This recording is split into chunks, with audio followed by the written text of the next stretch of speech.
Hello, investors. My name is Matt Hone from Hone & Sons Landscape and Design Service, and I'm here to offer you a solution to keep green grass all year long and help reduce those water bills that keep rising each year.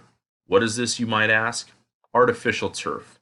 Artificial turf is being used all over the country.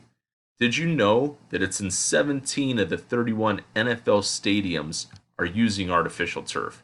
It is also being used by colleges and high schools alike across California and other states also.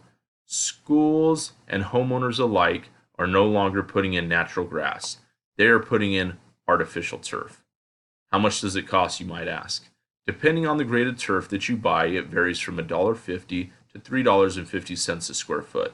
With install rates going from $8 to $10 a square foot, this can be very lucrative business for you.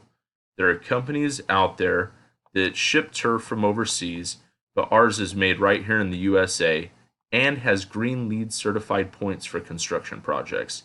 If you'd like to hear more about this, please reach out to me and I would love to talk to you about it.